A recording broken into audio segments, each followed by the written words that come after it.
Hey, welcome to lesson 3 of 5 in the messaging module. What are the elements of your brand story? So, a brand script includes 7 elements of a brand story, like I shared with you previously. But just imagine for me that you have a new marketing campaign and you need to think of a line of copy to use under your video in your Facebook ad. How do you usually go about doing that? Do you just come off the top of your head and just make something? Do you have some sheet that you use somewhere? Chances are you've probably heard it before that people need to hear the message 7 times before it resonates. And that's where using and creating a brand script is really helpful. And so, because you're able to just copy these clear and compelling snippets of copy from your brand script and paste them wherever you need to. So, in this video, I'm going to go ahead and show you what goes in each box of the brand script to build out your brand story. So let's go ahead and head on to the link below.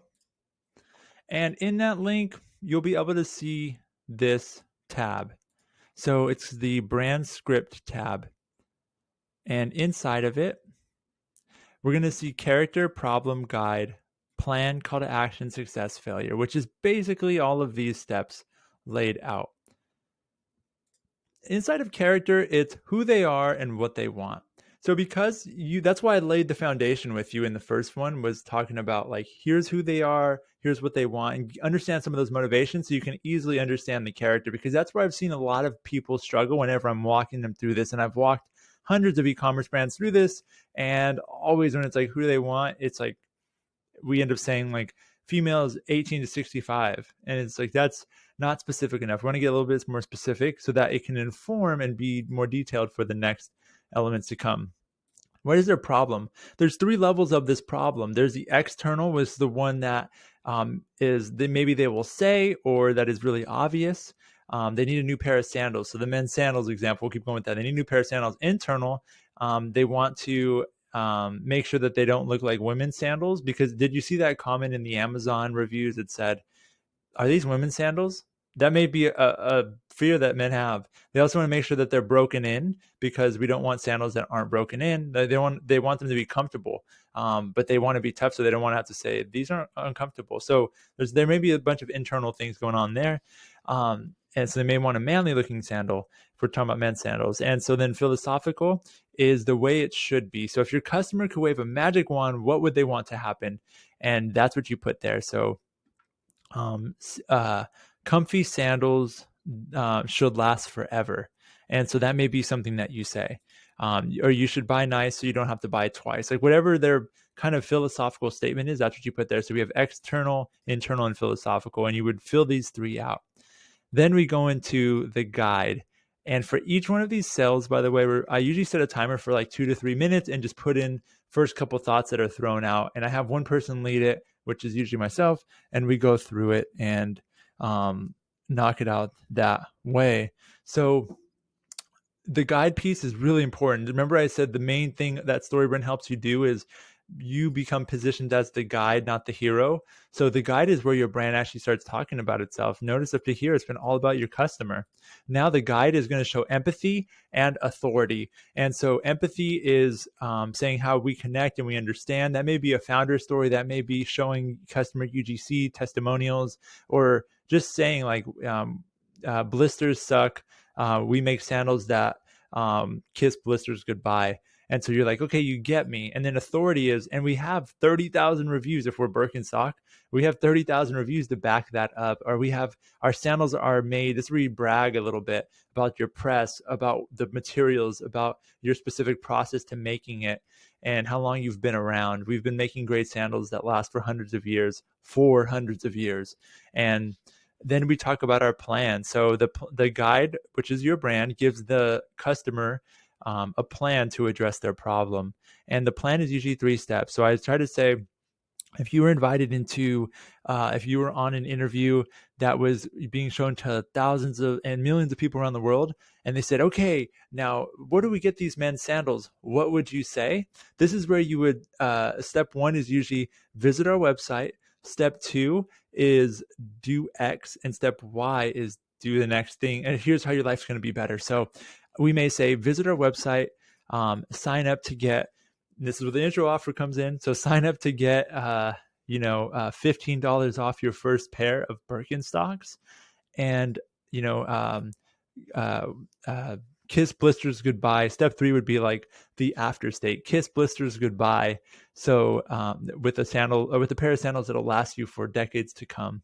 And then it's just like, boom, you're done. So visit the website. Is step 1 is usually like visit my website or tell them where to go.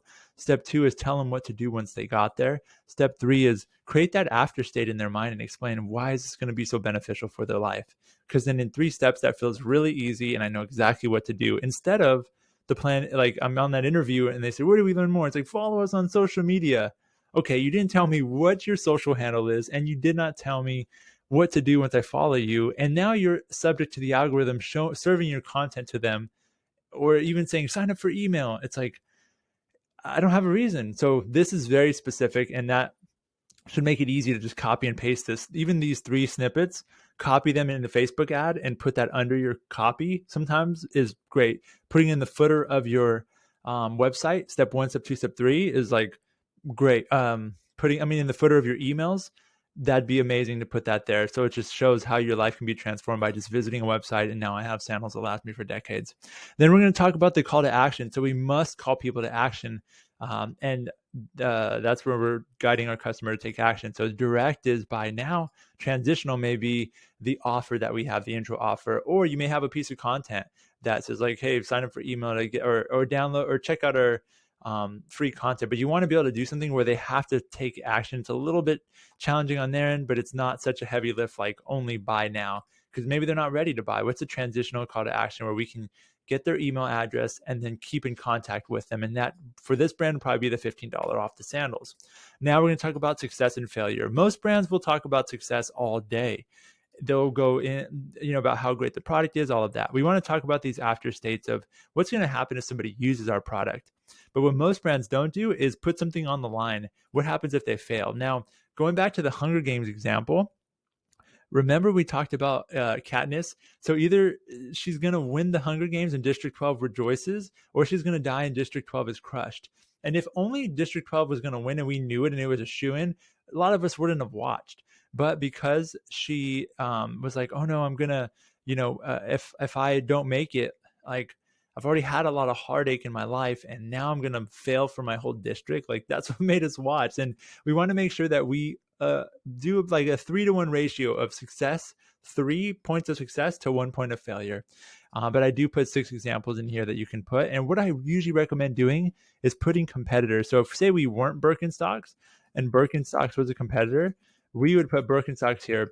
And this is what I do to kind of frame it up to have the group that I'm working with, that I'm kind of walking through this with, be able to come up with some ideas. So for Birkenstocks, we would go to the review section of Birkenstocks and look up 1-star reviews and understand what don't people like about Birkenstocks. Put that in there. Blisters, because you have to break blisters from breaking them in, all of that. So then we'll do that for the different competitors that we found. And that lets us know if our brand can deliver on those promises.